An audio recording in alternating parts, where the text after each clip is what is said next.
ಮಳೆಗಾಲದಲ್ಲಿ ಮಾತ್ರ ಆಗುವಂತಹ ಈ ಡೇರೆ ಹೂಗಳನ್ನು ಯಾವ ರೀತಿ ಬೆಳೆಸಬೇಕು ಅನ್ನೋದರ ಸಂಪೂರ್ಣ ವಿಡಿಯೋ ನನ್ನ ಚಾನಲ್ನಲ್ಲಿ ಆಲ್ರೆಡಿ ಶೇರ್ ಮಾಡಿದ್ದೀನಿ ನಾನು.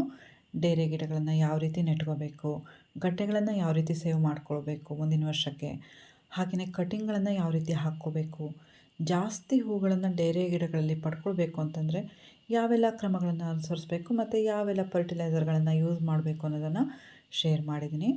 ಹಾಗೆಯೇ ಇವತ್ತಿನ ವಿಡಿಯೋದಲ್ಲಿ ನಾನು ಡೇರೆ ಗಿಡಗಳು ಯಾಕಾಗಿ ಸಾಯುತ್ತೆ, ಯಾಕಾಗಿ ಬಾಡುತ್ತೆ, ಅದನ್ನು ನಾವು ಹೇಗೆ ಕಂಡುಹಿಡ್ಕೋಬೇಕು, ಅದನ್ನು ಮತ್ತೆ ಹೇಗೆ ನಮಗೆ ಬದುಕಿಸ್ಕೋಬೇಕು, ಹೇಗೆ ಸೇವ್ ಮಾಡ್ಕೋಬೇಕು ಅನ್ನೋದನ್ನು ಶೇರ್ ಮಾಡ್ತಾಯಿದ್ದೀನಿ. ದಯವಿಟ್ಟು ವಿಡಿಯೋನ ಎಲ್ಲೂ ಸ್ಕಿಪ್ ಮಾಡಿದೆ ಕೊನೆ ತನಕ ನೋಡಿ. ಯಾಕಂತಂದರೆ ನಾನು ಈ ಕಟಿಂಗ್ ಹಾಕೋದ್ರಿಂದ ಅದರ ರಿಸಲ್ಟ್ ತನಕ ಇವತ್ತು ನಿಮ್ಮ ಜೊತೆ ಶೇರ್ ಮಾಡ್ತಾಯಿದ್ದೀನಿ. ಮತ್ತು ಗಿಡನ ನೆಟ್ಕೊಂಡು ಕೂಡ ತೋರಿಸ್ಕೊಟ್ಟಿದ್ದೀನಿ. ನಮಸ್ತೆ friends, welcome back to my channel. ನೋಡಿ ಫ್ರೆಂಡ್ಸ್, ಗಿಡ ಯಾವ ರೀತಿ ಬಾಡ್ತಾ ಇದೆ ಅಂತ.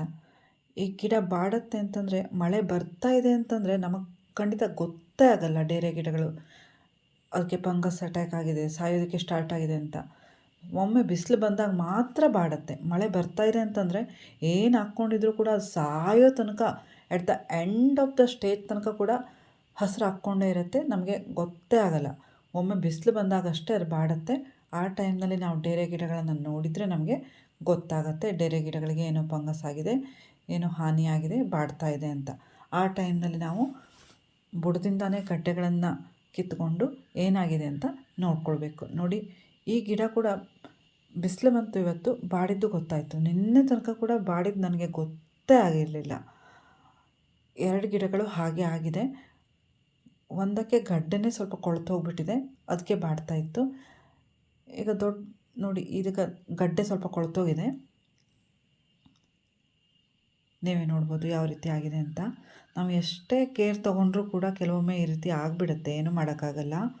ಈ ಟೈಮ್ನಲ್ಲಿ ಗಿಡನ ಸೇವ್ ಮಾಡ್ಕೋಬೇಕು ನಾವು. ಒಂದೇ ಗಿಡ ಇತ್ತು ಅಂತಂದರೆ ತುಂಬಾ ಕಷ್ಟ. ಡೇರೆ ಗಿಡಗಳೆಲ್ಲ ಯಾವಾಗ ಏನಾಗುತ್ತೆ ಅಂತ ಹೇಳೋಕ್ಕೆ ಆಗಲ್ಲ. ನೋಡಿ, ಇದನ್ನು ನಾನು ಈ ರೀತಿ ಮೇಲ್ಗಡೆ ಪಾರ್ಟ್ಸ್ ಇರುತ್ತಲ್ಲ, ತುಂಬಾ ಬಾಡ್ತಾಯಿತ್ತು. ಆದರೂ ಕೂಡ ಟ್ರೈ ಮಾಡ್ತಾಯಿದ್ದೀನಿ ಕಟಿಂಗನ್ನು ಹಾಕ್ಕೊಳ್ಳೋದಕ್ಕೆ. ಕಟಿಂಗ್ ಒಳಗಡೆ ಪೊಳ್ಳಿರಲ್ಲ ನೋಡಿ, ಆ ರೀತಿ ಕಟಿಂಗನ್ನು ಹಾಕ್ಕೊಂಡ್ರೆ ಖಂಡಿತ ಗ್ರೋ ಆಗುತ್ತೆ. ಇದು ತುಂಬ ಚಿಕ್ಕ ಕಟಿಂಗ್ ಕೂಡ ನಾನು ಹಾಕ್ಕೊಳ್ತಾ ಇದ್ದೀನಿ. ಎಷ್ಟು ಸೇವ್ ಆಗುತ್ತೆ ಏನು ಅಂತ ನೆಕ್ಸ್ಟ್ ನಿಮ್ಮ ಜೊತೆ ಇದೇ ವಿಡಿಯೋದಲ್ಲಿ ಶೇರ್ ಮಾಡಿದ್ದೀನಿ, ನೋಡ್ಬೋದು ನೀವು ಕೂಡ. ನೋಡಿ, ಚಿಕ್ಕ ಕಟಿಂಗ್ಗಳನ್ನು ಕೂಡ ಹಾಕ್ಕೋತೀನಿ. ನಂತರ ಮೇಲ್ಗಡೆ ಇರುವಂತಹ ಈ ಫಂಗಸ್ ಅಟ್ಯಾಕ್ ಆಗಿ ಕೊಳೆದೇ ಇರುವಂತಹ ಪಾರ್ಟ್ಸನ್ನು ಕೂಡ ನಾವು ಯೂಸ್ ಮಾಡ್ಕೊಳ್ಬೋದು. ಕೆಲವೊಮ್ಮೆ ಗ್ರೋ ಆಗುತ್ತೆ, ತುಂಬ ಕಡಿಮೆ ಟೈಮ್ ಗ್ರೋ ಆಗುತ್ತೆ. ಅದು ಗ್ರೋ ಆಗುತ್ತೆ ಅಂತ ಖಂಡಿತ ಹೇಳಲ್ಲ. ಮೇಲ್ಗಡೆ ಕೊಳ್ತಾ ಬರುತ್ತೆ, ಅಂದರೆ ಸೈಡ್ ಬ್ರಾಂಚಸ್ ಇರುತ್ತಲ್ಲ, ಅದಕ್ಕೆ ಫಂಗಸ್ ಎಲ್ಲ ಅಷ್ಟೊಂದು ಅಟ್ಯಾಕ್ ಆಗಿರಲ್ಲ. ಆ ಟೈಮ್ನಲ್ಲೇ ನಾವು ಕಂಡುಹಿಡ್ಕೊಂಡು ಗಿಡನ ಸೇವ್ ಮಾಡ್ಕೋಬೋದು. ಇದರಿಂದ 3 ಕಟಿಂಗನ್ನು ತೆಗೆದುಕೊಂಡಿದ್ದೀನಿ ನಾನು. ಹಾಗೆ ಮತ್ತೊಂದು ಗಿಡಕ್ಕೆ ಕೂಡ ನೋಡಿ, ಪೊಳ್ಳಾಗಿರುವಂತಹ ಡೇರೆ ಗಿಡದ ಪಾರ್ಟ್ಸ್ ಇರುತ್ತಲ್ಲ, ಅಂದರೆ ಕಾಂಡ ಇರುತ್ತಲ್ಲ, ಅದು ತುಂಬಾ ಹಾಳಾಗಿಬಿಟ್ಟಿದೆ, ಕೊಳ್ತೋಗ್ಬಿಟ್ಟಿದೆ. ನಿನ್ನೆ ತನಕ ಆದರೆ ಮಳೆ ಬರ್ತಾನೆ ಇತ್ತು, ಸ್ವಲ್ಪ ಕೂಡ ನನಗೆ ಗೊತ್ತೇ ಆಗಿಲ್ಲ, ಹಸಿರು ಹಾಕ್ಕೊಂಡೇ ಇತ್ತು ಗಿಡಗಳೆಲ್ಲ. ಆಲ್ರೆಡಿ ನಾನು ಇದೊಂದು ಕಟಿಂಗ್ ಹಾಕಿ ಬದುಕಿಸ್ಕೊಂಡಿದ್ದೀನಿ, ಒಂದೇ ಗಿಡ ಇದೆ ಇದು ಅಂತ. ಈ ಸೈಡ್ ಬ್ರಾಂಚಸ್ ಎಲ್ಲ ಇದೆ ನೋಡಿ, ಈ ರೀತಿ ಬ್ರಾಂಚಸ್ ಸ್ವಲ್ಪ ಪ್ರಮಾಣದಲ್ಲಿ ಗ್ರೋ ಆಗುತ್ತೆ. ಆದರೆ ತುಂಬ ಚಿಕ್ಕ ಬ್ರಾಂಚಸ್ ಏನಾಗುತ್ತೆ ಅಂತ ಹೇಳೋಕ್ಕಾಗಲ್ಲ. ಆದರೆ ಇದರಲ್ಲಿ ಗಡ್ಡೆ ಒಂದು ಸ್ವಲ್ಪ ಅಷ್ಟೇ ಕೊಳ್ತಿದೆ, ಎಲ್ಲ ಗಡ್ಡೆಗಳು ಕೊಳ್ತಿಲ್ಲ, ತುಂಬ ದೊಡ್ಡ ಗಡ್ಡೆ ಇರೋದ್ರಿಂದ. ಅದಕ್ಕೆ ನಾನು ಈ ಗಡ್ಡೆನ ಕೂಡ ಮತ್ತೊಂದು ಕವರ್ಗೆ ಹಾಕ್ಕೋತೀನಿ. ಆದರೆ ಮಣ್ಣು ಒಳಗಡೆ ಆಳದಲ್ಲಿ ಹಾಕ್ಕೋತಾ ಇಲ್ಲ, ಮೇಲ್ಗಡೆ ಅಷ್ಟೇ ಇಟ್ಕೋತೀನಿ, ಮೇಲ್ಗಡೆ ಮಣ್ಣಲ್ಲಿ ಅಷ್ಟೇ ಇಟ್ಕೋತೀನಿ. ನೋಡಿ, ಈ ಮೇಲ್ಗಡೆ ಪಾರ್ಟ್ಸ್ ಇದೆಯಲ್ಲ, ಇದನ್ನು ಕೊಳ್ತಿರೋವಂಥ ಪಾರ್ಟ್ಸ್ನ ಕಟ್ ಮಾಡಿ ತೆಗೆದುಬಿಡ್ತೀನಿ.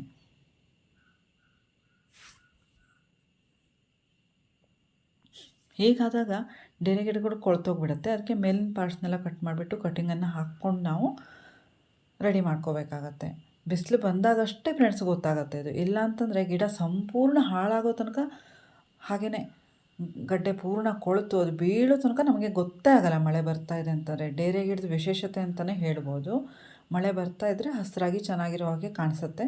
ನಂತರ ಪೂರ್ಣ ಪ್ರಮಾಣದಲ್ಲಿ ಹಾಳಾದ ಮೇಲೇ ನಮಗೆ ಗೊತ್ತಾಗುತ್ತೆ. ಕೆಳಗಡೆ ಏನಾದರೂ ಬೇರು ಹುಳ ಏನಾದರೂ ಬಂದಿದ್ದರೂ ಕೂಡ ಹಾಗೆ ಆಗಿಬಿಡುತ್ತೆ. ಒರಲೆ ಏನಾದರೂ ಬಂದಿದ್ದರೂ ಕೂಡ ಹಾಳಾಗತ್ತೆ. ಹಾಗೆ ಫಂಗಸ್ ಆದರೂ ಕೂಡ ಈ ರೀತಿ ಗಡ್ಡೆಗಳೆಲ್ಲ ಕೊಳೆಯುತ್ತೆ. ಡೇರೆ ಗಿಡದ ಕಟ್ಟಿಂಗನ್ನು ಯಾವ ರೀತಿ ಹಾಕ್ಕೋಬೇಕು, ಪಾಟಿಂಗ್ ಮಿಕ್ಸ್ನ ಯಾವ ರೀತಿ ತೊಗೊಂಡ್ರೆ ಈ ಸೀಸನಲ್ಲಿ ನಾವು ಮತ್ತೆ ರಿಪೋರ್ಟ್ ಮಾಡುವಂಥ ಅವಶ್ಯಕತೆ ಇಲ್ಲ, ಹೇಗೆ ನೆಟ್ಕೋಬೇಕು ಗಿಡನ ಅನ್ನೋದನ್ನು ಆಲ್ರೆಡಿ ಶೇರ್ ಮಾಡಿದ್ದೀನಿ. ಕೆಳಗಡೆ ಮಣ್ಣನ್ನೆಲ್ಲ ಹಾಕಿಬಿಟ್ಟು ಮೇಲ್ಗಡೆ ಮರಳನ್ನು ಹಾಕಿ ನಾವು ಹಾಕುವಂಥ ಕಟ್ಟಿಂಗಿಗೆ ಮಣ್ಣು ತಾಗದೇ ಇರೋ ರೀತಿ ನೋಡ್ಕೊಂಡಿದ್ದೀನಿ. ಅಂದರೆ ತುಂಬ ಚಿಕ್ಕ ಕಟ್ಟಿಂಗ್ ಅಲ್ವಾ, ಅದಕ್ಕೆ ಅಷ್ಟು ಕೇರ್ ತೊಗೊಂಡಿದ್ದೀನಿ. ಇಲ್ಲಾಂತಂದರೆ ಸ್ವಲ್ಪ ಪ್ರಮಾಣದಲ್ಲಿ ಈ ಮರಳಲ್ಲಿ ಮಣ್ಣೆ ಮಿಕ್ಸ್ ಇದೆ, ಏನೂ ತೊಂದರೆ ಇಲ್ಲ. ಅಷ್ಟೊಂದು ಗೊಬ್ಬರನ ಯಾವುದೇ ಕಾರಣಕ್ಕೂ ಹಾಕ್ಕೊಳ್ಳೋದಕ್ಕೆ ಹೋಗಬಾರ್ದು ಮಳೆಗಾಲದ ಟೈಮ್ನಲ್ಲಿ ಕಟ್ಟಿಂಗನ್ನು ಹಾಕುವಾಗ. ನಾನು ರೂಟಿಂಗ್ ಹಾರ್ಮೋನಾಗಿ ಅಲೋವೆರಾ ಜೆಲ್ನ ಯೂಸ್ ಮಾಡ್ಕೊಂಡಿದ್ದೀನಿ. ತುಂಬ ಫಂಗಸ್ ಎಲ್ಲ ಆಗಿದೆ, ಫಂಗಸ್ ಆಗದೇ ಇರಲಿ ಮತ್ತೆ ಅನ್ನೋ ಕಾರಣಕ್ಕೆ. ಇಲ್ಲ ಅಂತಂದರೆ ಡೇರೆ ಗಿಡದ ಕಟ್ಟಿಂಗ್ ಹಾಕುವಾಗ ಏನು ಮಳೆಗಾಲದಲ್ಲಿ ರೂಟಿಂಗ್ ಹಾರ್ಮೋನ್ ಅವಶ್ಯಕತೆ ಏನು ಅಷ್ಟೊಂದು ಇರಲ್ಲ, ಚೆನ್ನಾಗೇ ರೂಟ್ಸ್ ಬರುತ್ತೆ. ಆದರೆ ಇದು ಸಾಯ್ತಾ ಇರುವಂತಹ ಗಿಡ ಆಗಿರೋದ್ರಿಂದ ಈ ರೀತಿಯಾಗಿ ನಾನು ಕಟ್ಟಿಂಗ್ನ ಹಾಕ್ಕೊಳ್ತಾ ಇದ್ದೀನಿ. ನೋಡಿ, 1 ಅಥವಾ 2 ನೋಟ್ಸ್ ಮರಳೊಳಗಡೆ ಅಂದರೆ ಈ ಮಣ್ಣೊಳಗಡೆ ಹೋಗೋ ರೀತಿ ನೋಡಿಕೊಂಡು ಚೆನ್ನಾಗಿ ಪ್ರೆಸ್ ಮಾಡ್ಕೋಬೇಕು. ತುಂಬ ಚಿಕ್ಕ ಕಟ್ಟಿಂಗ್ ಕೂಡ ನಾನು ಒಂದೇ ಕವರ್ಗೆ ಹಾಕ್ಕೊಂಡಿದ್ದೀನಿ. ಎಲ್ಲ ಕಟ್ಟಿಂಗು ಗ್ರೋ ಆಯಿತು ಅಂತಂದರೆ 1 ಅಥವಾ 2 ಕಟ್ಟಿಂಗನ್ನು ತೆಗೆದುಬಿಟ್ಟು ಬೇರೆ ಕವರ್ಗೆ ಹಾಕ್ಕೋತೀನಿ. ಎಲ್ಲ ಕಟ್ಟಿಂಗು ಈ ರೀತಿ ಹಾಕ್ಕೊಂಡಾಗ ಫಂಗಸ್ ಅಟ್ಯಾಕ್ ಆಗಿರೋವಂಥ ಗಿಡದಿಂದ ನಾವು ತೆಗೆದುಕೊಂಡಾಗ ಗ್ರೋ ಆಗುತ್ತೆ ಅಂತ ಖಂಡಿತ ಹೇಳಲ್ಲ. ಗ್ರೋ ಆದರೆ ಒಳ್ಳೆಯದು. ಇಲ್ಲ ಅಂತಂದರೆ ಒಂದಾದರೂ ಅಟ್ಲೀಸ್ಟ್ ಒಂದು 3 ಕಟ್ಟಿಂಗ್ ಹಾಕ್ಕೊಂಡಾಗ ಒಂದಾದರೂ ಗ್ರೋ ಆಗುತ್ತೆ ಅಂತ ಒಂದು ನಂಬಿಕೆ. ಗ್ರೋ ಆಗುತ್ತೆ ಕೂಡ. ಯಾವ ರೀತಿ ಕಟ್ಟಿಂಗ್ ತೊಗೊಂಡಿರ್ತೀವಿ ಅನ್ನೋದು ಕೂಡ ತುಂಬಾ ಇಂಪಾರ್ಟೆಂಟ್ ಆಗುತ್ತೆ. ನೋಡಿ, ಈ ರೀತಿಯಾಗಿ ಚಿಕ್ಕ ಕಟ್ಟಿಂಗನ್ನು ಕೂಡ ನಾನು ಹಾಕ್ಕೊಂಡಿದ್ದೀನಿ. ಒಂದೇ ಗಿಡ ಇತ್ತು ಅಂತಂದರೆ ಈ ರೀತಿ ಮಾಡಿ ನಾವು ಮತ್ತೆ ಗಿಡನ ಸೇವ್ ಮಾಡ್ಕೊಳ್ಬೋದು. ತುಂಬ ಗಿಡಗಳಿದ್ದರೂ ಕೂಡ ಮತ್ತೆ ನಾವು ಸೇವ್ ಮಾಡಿಕೊಂಡು ತುಂಬ ಗಿಡಗಳನ್ನು ಈ ರೀತಿ ಮಾಡ್ಕೊಳ್ಬೋದು. ಡೇರೆ ಗಿಡಗಳು ಯಾವಾಗ ಹಾಳಾಗತ್ತೆ ಅಂತ ಹೇಳೋಕ್ಕಾಗಲ್ಲ. ನಾನು ಯಾವಾಗಲೂ ಹೇಳ್ತಾನೆ ಇರ್ತೀನಿ, ಕಟ್ಟಿಂಗನ್ನು ಹಾಕ್ಕೊಳ್ತಾನೆ ಇರಿ, ಗ್ರೋ ಆಗ್ತಾನೆ ಇರುತ್ತೆ. ಇದು ಬಲ್ಬ್ನ ಮತ್ತೆ ಮತ್ತೆ ರೆಡಿ ಮಾಡ್ಕೋಬೇಕಾಗತ್ತೆ ಅಂತ. ಇಲ್ಲ ಅಂತಂದರೆ ತುಂಬಾ ಕಷ್ಟ ಆಗಿಬಿಡತ್ತೆ. ಒಮ್ಮೆ ಇರುವಂತಹ ಡೇರೆ ಗಿಡಗಳು ನೆಕ್ಸ್ಟ್ ಸೀಸನಲ್ಲಿ ಕೂಡ, ಈ ವರ್ಷ ಚೆನ್ನಾಗಿ ಹೂ ಬಿಟ್ಟಿರುವಂತಹ ಗಿಡಗಳಿಗೆ ಕೂಡ ಚಿಗುರು ಬರಲ್ಲ. ಗಡ್ಡೆಗಳು ಹಾಳಾಗಿಬಿಟ್ಟಿರುತ್ತೆ, ಗಡ್ಡೆಗಳು ಗಟ್ಟಿ ಇರುತ್ತೆ, ಆದರೂ ಕೂಡ ಒಂದು ಮೊಕ್ಕೆ ಕೂಡ ಬಂದಿರಲ್ಲ. ಈ ರೀತಿ ಕಟ್ಟಿಂಗ್ಗಳನ್ನು ಹಾಕ್ಕೊಂಡಾಗ ನೆರಳಲ್ಲೇ ಇಟ್ಕೋಬೇಕಾಗತ್ತೆ. ತುಂಬ ಮಳೆ ಇದ್ದರೂ ಕೂಡ ಕೊಳ್ತೋಗ್ಬಿಡುತ್ತೆ, ಕೆಲವೊಮ್ಮೆ ಬಿಸಿಲು ಬಂದುಬಿಡುತ್ತೆ, ತುಂಬಾ ಬಾಡೋಗ್ಬಿಡುತ್ತೆ.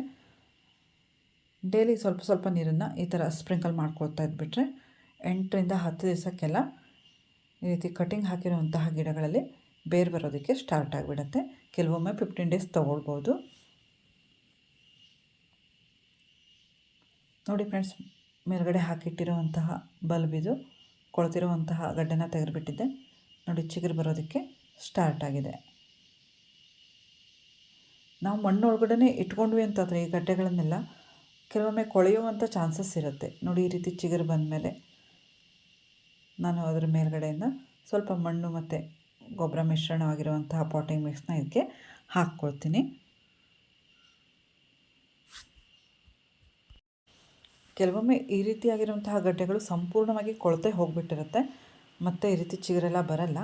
ಫಂಗಸ್ ತುಂಬಾ ಅಟ್ಯಾಕ್ ಆಗಿದೆ ಅಂತಂದರೆ ಇದಕ್ಕೆ ಒಂದು ಭಾಗಕ್ಕಷ್ಟೇ ಗಡ್ಡೆಗೆ ಅಟ್ಯಾಕ್ ಆಗಿತ್ತು ಅಂತ ಅನಿಸುತ್ತೆ. ಆ ಗಡ್ಡೆನ ತೆಗೆದಿರೋದ್ರಿಂದ, ಕೊಳ್ತಿರುವಂತಹ ಗಡ್ಡೆನ ತೆಗೆದು ಫ್ರೆಶ್ ಮಾಡಿರೋದ್ರಿಂದ ಚಿಗುರು ಬಂದಿದೆ. ನೋಡಿ ಫ್ರೆಂಡ್ಸ್, ನಾನು ಕೆಲವೊಂದು ಕಟ್ಟಿಂಗ್ಗಳನ್ನು ಹಾಕೋದನ್ನು ತೋರಿಸಿದ್ದೆ, ಅದು ಆಲ್ರೆಡಿ ಚಿಗುರು ಬರೋದಕ್ಕೆ ಕೂಡ ಸ್ಟಾರ್ಟ್ ಆಗಿದೆ.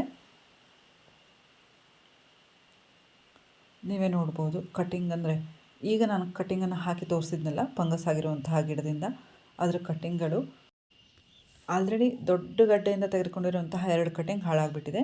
ಇನ್ನೆರಡು ಕಟ್ಟಿಂಗ್ ಸ್ವಲ್ಪ ಪ್ರಮಾಣದಲ್ಲಿ ಗ್ರೋ ಆಗ್ತಾ ಇದೆ. ಇನ್ನು ಸ್ವಲ್ಪ ಗ್ರೋ ಆಗಲಿ ಅಂತ ಅದನ್ನು ಬಿಟ್ಕೊಳ್ತೀನಿ. ಅದನ್ನ ನಿಮ್ಮ ಜೊತೆ ಕಿತ್ತು ತೋರಿಸ್ತಾ ಇಲ್ಲ. ನೋಡಿ, ಮತ್ತೊಂದು ಕವರ್ನಲ್ಲಿ 3 ಕಟ್ಟಿಂಗ್ಗಳು ಕೂಡ, ಚಿಕ್ಕ ಕಟ್ಟಿಂಗ್ ಕೂಡ ಗ್ರೋ ಆಗೋದಕ್ಕೆ ಸ್ಟಾರ್ಟ್ ಆಗಿದೆ ಅಂತ ಅನಿಸುತ್ತೆ. ಸ್ವಲ್ಪ ಚಿಗುರಿದೆ, ಆದರೆ ಅದನ್ನು ಕಿತ್ಕೋತಾ ಇಲ್ಲ. ದೊಡ್ಡ ಕಟ್ಟಿಂಗಲ್ಲಿ ಸ್ವಲ್ಪ ಚೆನ್ನಾಗಿ ಗ್ರೋತ್ ಇದೆ, ಅದಕ್ಕೆ ನಿಮ್ಮ ಜೊತೆ ಶೇರ್ ಮಾಡ್ತಾ ಇದ್ದೀನಿ ಏನಾಗಿದೆ ಅಂತ ನೋಡೋಣ ಅಂತ. ನೋಡಿ ಫ್ರೆಂಡ್ಸ್, ಬೇರು ಬಂದಿದೆ. ಈ ಗಿಡನ ಕೂಡ ನಾನು ಸೇವ್ ಮಾಡ್ಕೊಂಡಿದ್ದೀನಿ. ಇದು ಕಪ್ಪು ಡೇರೆ ಅಂತ. ಒಂದೇ ಗಿಡ ಇತ್ತು ನನ್ನ ಹತ್ರ, ಮತ್ತೊಂದು ಗಿಡ ಇದೆ. ಈ ಗಿಡ ಹಾಳಾಯಿತು ಅಂತ ಅಂದ್ಕೊಂಡೆ, ಬಟ್ ಸೇವ್ ಮಾಡ್ಕೊಂಡಿದ್ದೀನಿ ಕೂಡ. ನೀವು ಕೂಡ ನೋಡ್ಬೋದು, ಮತ್ತೆ ರಿಪೋರ್ಟ್ ಮಾಡ್ಕೊಂಡಿದ್ದೀನಿ.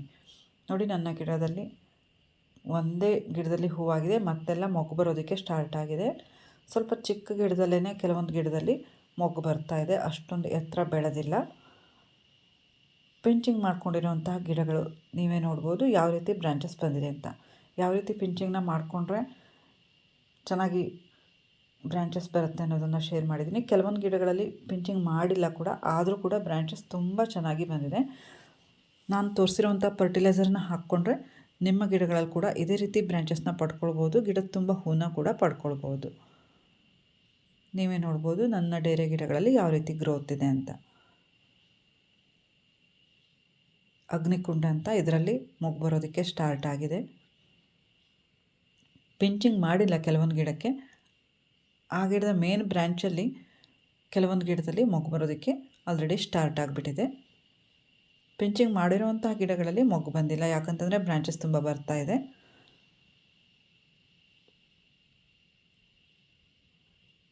ಈ ರೀತಿ ಕಟ್ಟಿಗೆನ ಕೊಟ್ಬಿಟ್ಟು ಗಿಡಗಳಿಗೆ ಬ್ಯಾಂಡ್ ಮಾಡ್ಕೋಬೇಕಾಗುತ್ತೆ ದಾರದ ಸಹಾಯದಿಂದ. ಇಲ್ಲಾಂತಂದರೆ ಗಿಡಗಳು ಗಾಳಿಗೆ ಮಳೆಗೆ ಬಾಗ್ಬಿಟ್ಟು ಹಾಳಾಗಿಬಿಡತ್ತೆ. ಇದು ಯೆಲ್ಲೋ ಕಲರ್ ಲಿಲ್ಲಿ ಪುಟ್ಟು ಅಂತ. ಇದು ಕೂಡ ತುಂಬ ದೊಡ್ಡ ಆಗಿಲ್ಲ ಗಿಡ, 2.5 ಫೂಟ್ ಆಗಿರ್ಬೋದು ಅಷ್ಟೇ. ಈಗಲೇ ಮೊಗ್ಗು ಬರ್ತಾ ಇದೆ. ಗಿಡ ಸ್ವಲ್ಪ ದೊಡ್ಡ ಆದಮೇಲೆ ಮೊಗ್ಗು ಬಂದರೆ ಒಳ್ಳೆಯದಿತ್ತು ಅಂತ ಅನಿಸುತ್ತೆ, ಯಾಕಂತಂದರೆ ಜಾಸ್ತಿ ದೊಡ್ಡ ಪ್ರಮಾಣದಲ್ಲಿ ಹೂವಾಗತ್ತೆ ಅಂತ ಅಂದ್ಕೊಂಡಿದ್ದೀನಿ. ಗಿಡ ತುಂಬ ಚೆನ್ನಾಗಿ ಬೆಳೆದ ಮೇಲೆ ಮೊಗ್ಗು ಬಂದರೆ ಬೆಸ್ಟ್. ತುಂಬ ಚಿಕ್ಕ ಗಿಡದಲ್ಲೂ ಕೂಡ ಕಾಂಡಗಳು ಬಲಿಷ್ಠವಾಗಿದ್ದರೆ ಮೊಗ್ಗುಗಳು ಬಂದು ಚೆನ್ನಾಗಿಯೇ ಹೂವಾಗುತ್ತೆ, ಏನೂ ತೊಂದರೆ ಇಲ್ಲ. ಹಾಗೆ ಕೆಲವೊಂದು ಗಿಡಗಳಲ್ಲಿ ಈಗ ಗೊಬ್ಬರನ ಕೊಟ್ಟ ನಂತರ ಕೆಳಗಡೆಯಿಂದ ಮತ್ತೆ ಹಿಳ್ಳುಗಳು ಬರ್ತಾ ಇದೆ. ತುಂಬ ಚಿಕ್ಕ ಗಿಡ ಕೂಡ ಹಿಳ್ಳು ಬರೋದಕ್ಕೆ ಸ್ಟಾರ್ಟ್ ಆಗಿದೆ, ನೀವೇ ನೋಡ್ಬೋದು. ಇದು ನಾನು ಕಳೆದ ವರ್ಷ ಕಟಿಂಗ್ ಹಾಕಿ ಗ್ರೋ ಮಾಡ್ಕೊಂಡಿರೋಂಥ ಗಿಡ. ತುಂಬ ಚಿಕ್ಕ ಗಡ್ಡೆ ಇತ್ತು, ಈಗ ನೋಡಿ ಯಾವ ರೀತಿ ಹಿಳ್ಳು ಬಂದಿದೆ. ಹಾಗೆ ಮತ್ತೊಂದು ಗಿಡಕ್ಕೆ ಬ್ರ್ಯಾಂಚಸ್ ಕೂಡ ಯಾವ ರೀತಿ ಬಂದಿದೆ ನೀವೇ ನೋಡ್ಬೋದು. ತುಂಬ ಚಿಕ್ಕ ಗಿಡ ಇದು. ನೋಡಿ, ಈ ರೀತಿಯಾಗಿದೆ ನನ್ನ ಡೇರೆ ಗಿಡಗಳೆಲ್ಲ. ಈ ವಿಡಿಯೋ ನಿಮಗೆಲ್ಲ ಇಷ್ಟ ಆಯಿತು ಅಂತ ಅಂದ್ಕೋತೀನಿ. ನಿಮ್ಮ ಡೇರೆ ಗಿಡಗಳೇನಾದರೂ ಬಾಡ್ತಾ ಇದೆ ಅಂತಂದರೆ ಏನೋ ಸಮಸ್ಯೆ ಇದೆ ಅಂತಲೇ ಅರ್ಥ. ಅದನ್ನು ಕಿತ್ಬಿಟ್ಟು ಈ ರೀತಿ ಗಿಡನ ಸೇವ್ ಮಾಡ್ಕೊಳ್ಳಿ. ಚಾನಲ್ನ ಸಬ್ಸ್ಕ್ರೈಬ್ ಮಾಡ್ಕೊಳ್ಳಿ ಫ್ರೆಂಡ್ಸ್. ಇನ್ಫಾರ್ಮೇಟಿವ್ ಅಂದರೆ ನಿಮ್ಮ ಫ್ಯಾಮಿಲಿ ಮತ್ತು ಫ್ರೆಂಡ್ಸ್ಗಳಿಗೆ ಕೂಡ ಶೇರ್ ಮಾಡಿ. ದಯವಿಟ್ಟು ಒಂದು ಲೈಕ್ ಮಾಡೋದನ್ನು ಮರಿಬೇಡಿ. Thank you for watching.